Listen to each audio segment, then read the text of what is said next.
ये हमारा क्वेश्चन है। यहाँ पे कुछ स्टेटमेंट्स लिखे हैं और हमें बताना है कि इसमें से कौन सा स्टेटमेंट ट्रू है और कौन सा फॉल्स है। अगर ट्रू है तो हम उसे प्रूव करेंगे, ठीक है, और अगर वो फॉल्स है तो उसके लिए हम एग्जाम्पल देंगे। क्वेश्चन में ये हमसे कहा गया है कि अगर ये स्टेटमेंट ट्रू है तो आप इसको प्रूव कीजिए, और अगर ये स्टेटमेंट फॉल्स है तो इसके लिए आप एग्जाम्पल दीजिए। सबसे पहला स्टेटमेंट हम देखेंगे कि if x belongs to a and a belongs to b। x एक एलिमेंट है जो a के अंदर है और ये पूरा a b का एलिमेंट है, तो ये कह रहा है कि ये जो x है वो b का एलिमेंट होगा। ठीक, तो हमने कहा कि ये स्टेटमेंट फॉल्स है। ठीक, अगर ये स्टेटमेंट फॉल्स है तो हम इसके लिए एग्जाम्पल लें। फर्स्ट हमने यहाँ पे लिया 1 2, ठीक है।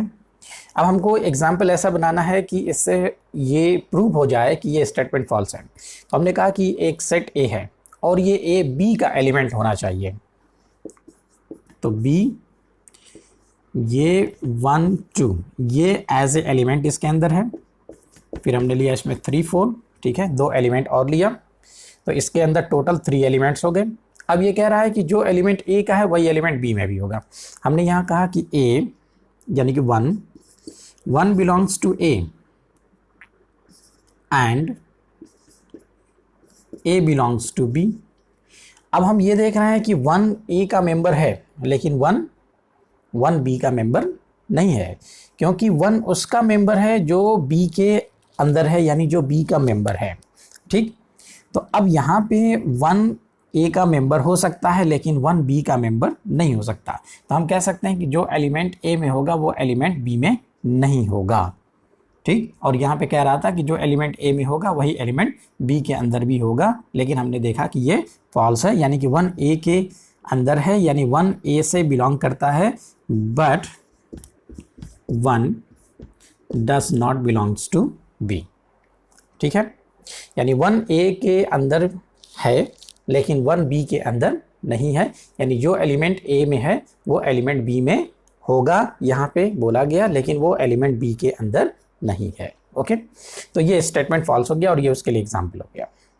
अब हम सेकंड पे आते हैं, तो इसको मिटा दें।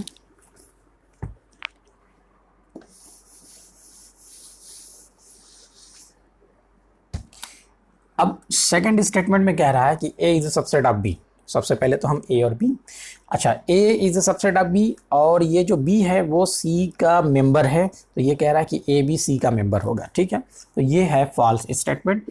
अब अगर ये फॉल्स है तो हम इसे जस्टिफाई करेंगे बाय एग्जांपल। तो सबसे पहले हमने A लिया, A एक सेट लिया जिसके अंदर हमने लिया 1 2 और A is a subset of B।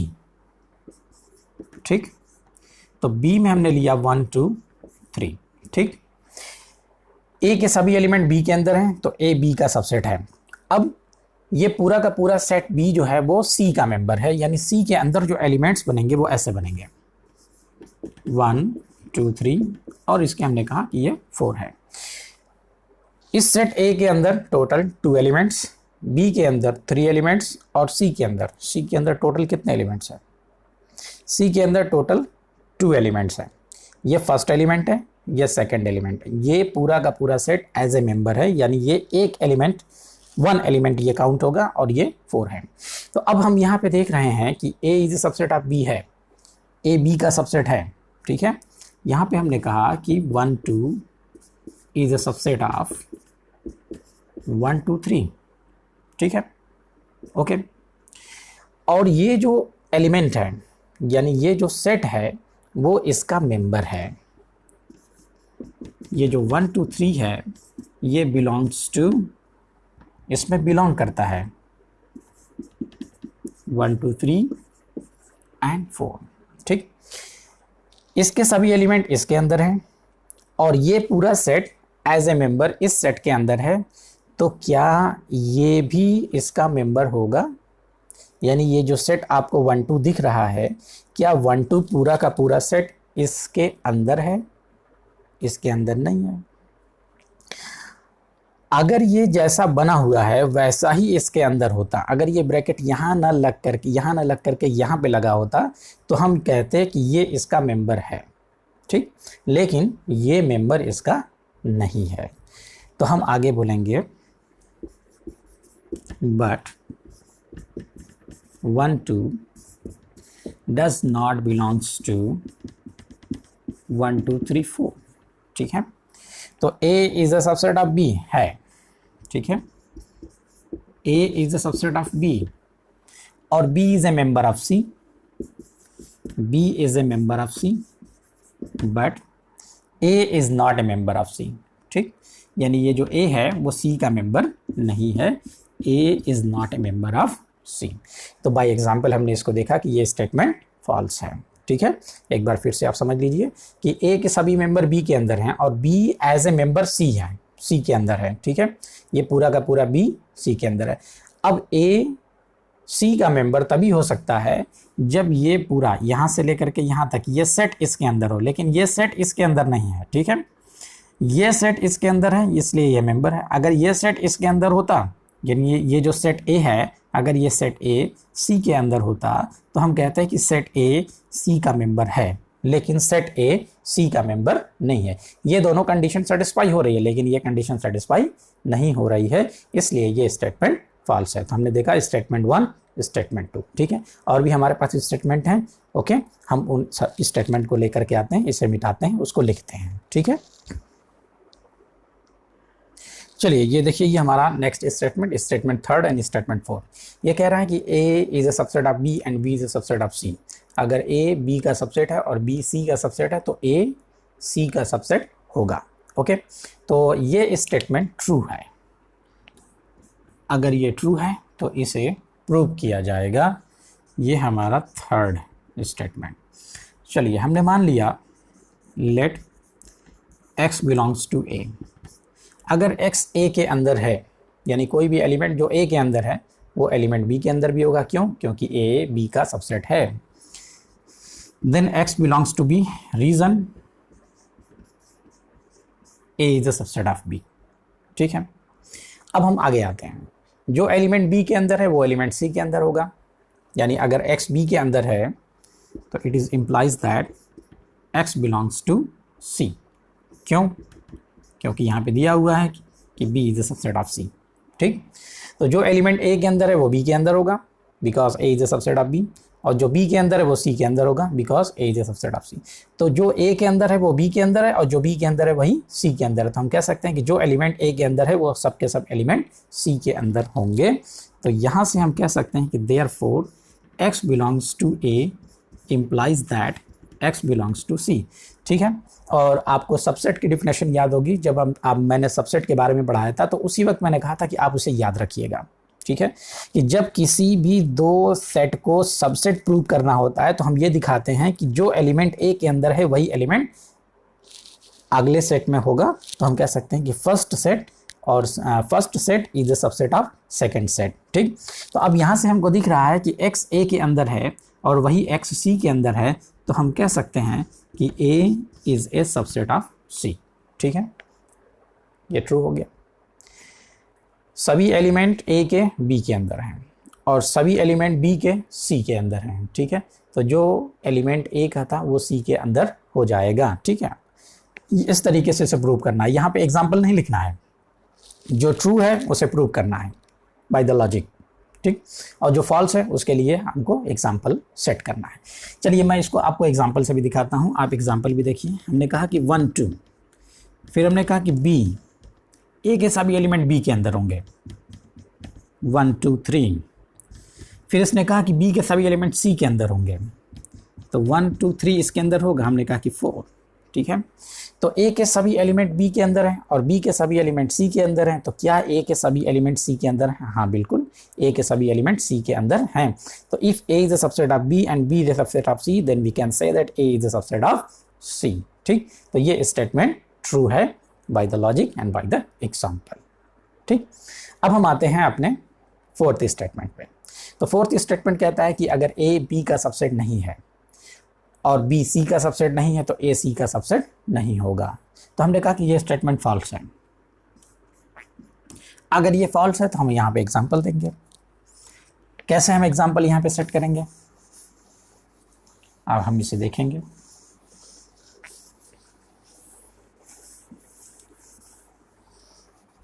Fourth statement,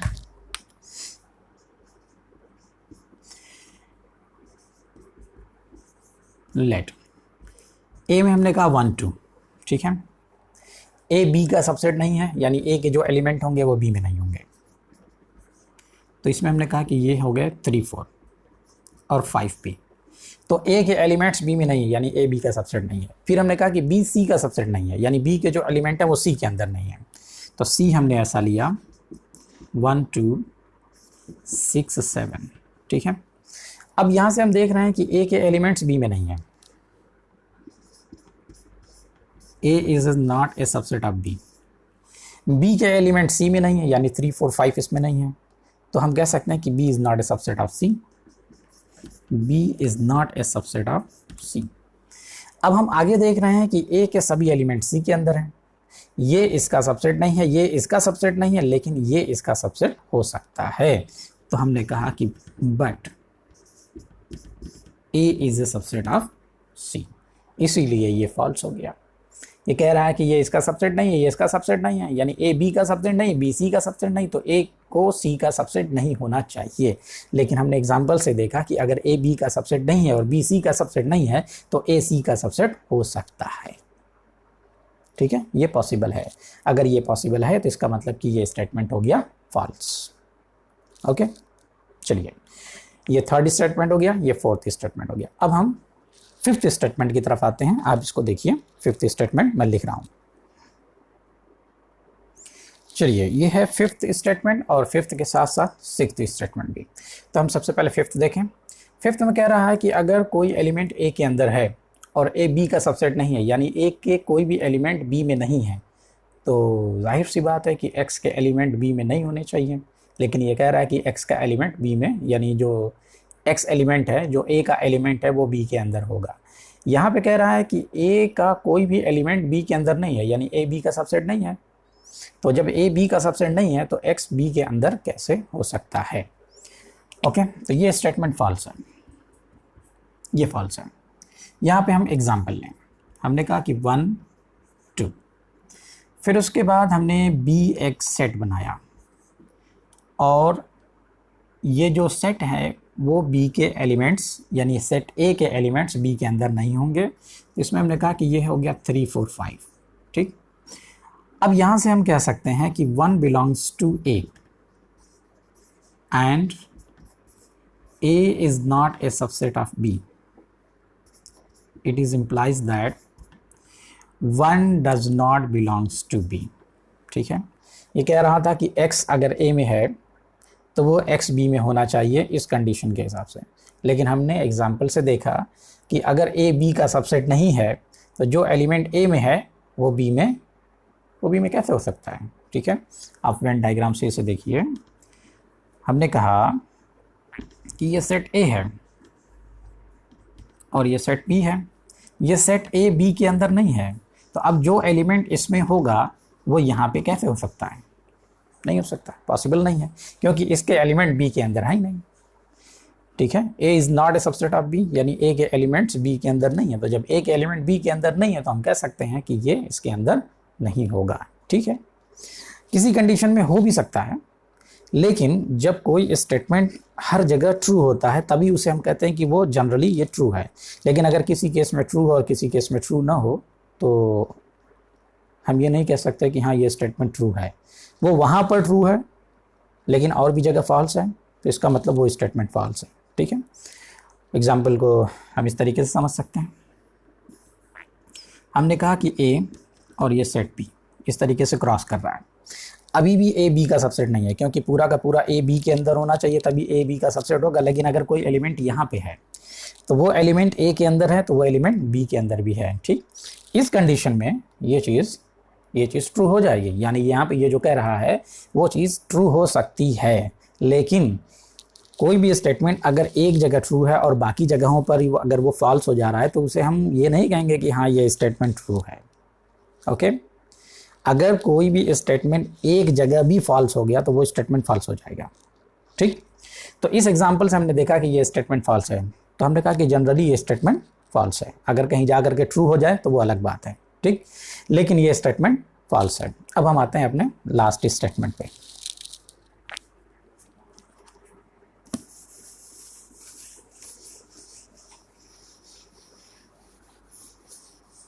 last statement ये कहता है कि sixth statement A is the subset of B. ये जो ए है, ये सेट ए है, ये पूरा का पूरा बी के अंदर है। तो ये कह रहा है कि अगर कोई एलिमेंट बी में नहीं है, जब कोई एलिमेंट बी में नहीं है तो वो बी से बाहर होगा। तो जब वो बी में नहीं है तो ए में कैसे हो सकता है? ठीक, ए में भी नहीं होगा। इसका मतलब ये स्टेटमेंट क्या हो गया? ट्रू है। अब यहाँ पे हमें एग्जाम्पल तो लेना नहीं है, अब हम इसे लॉजिकली प्रूव करेंगे। ठीक है, ओके। अब हमने मान लिया, जैसे एक आपने क्लास 10th में पढ़ा होगा कंट्राडिक्शन प्रूव।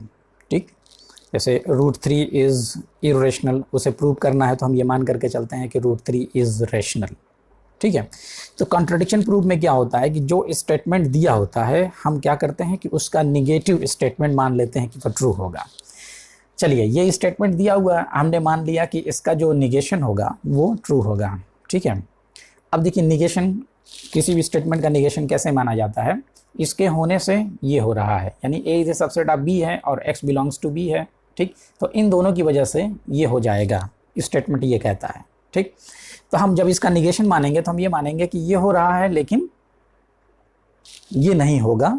ठीक, यानी हमने मान लिया कि let A is a subset of B and x does not belongs to B. ठीक है, then x belongs to A. ठीक है, यहाँ पे देन की जगह पे हमें एंड लिखना चाहिए। आगे एक चैप्टर आपको मिलेगा मैथमेटिकल रीजनिंग।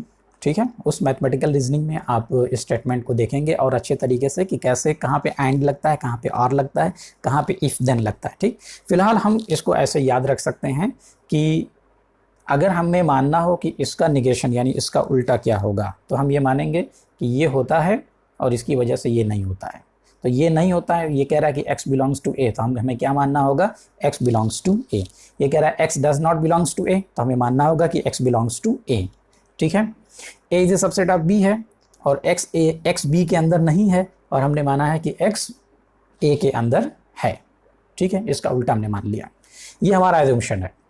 तो अब हम आगे यहाँ से चलेंगे कि if x belongs to a।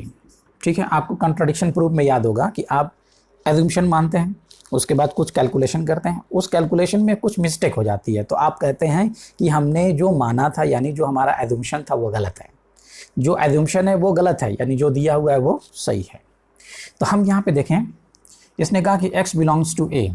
ठीक, ये कंडीशन दी हुई है और ये कह रहा है कि x बिलोंग्स टू a है। ठीक, हमने मान लिया कि x बिलोंग्स टू a है। अगर x बिलोंग्स टू a है तो हम यहाँ पे बोलेंगे कि x बिलोंग्स टू b होगा। क्यों? क्योंकि a is a subset of b। ठीक है, a is a subset of b। ठीक, और ये नहीं होना चाहिए था क्योंकि यहाँ पे कह रहा है कि x does not belongs to b। ठीक, तो अब यहाँ पे कॉन्ट्राडिक्शन हो गया, हमने माना था ये, हो गया ये और था ये। ठीक, तो अब जो यहाँ पे हो रहा है वो कैलकुलेशन हमारे एज्यूम्शन से मैच नहीं कर रहा, यानी जो हमारा कंक्लूजन है, हमारा जो रिजल्ट है वो हमारे एज्यूम्शन से मैच नहीं कर रहा है। तो हम यहाँ पे लिखते हैं कि हियर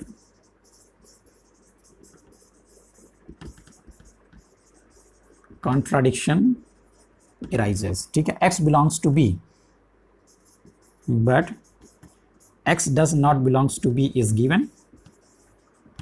ये दिया हुआ था, इसका मतलब कॉन्ट्राडिक्शन हो गया, कॉन्ट्राडिक्शन arises। अगर कॉन्ट्राडिक्शन arises है तो हम लिखेंगे यहाँ पे कि therefore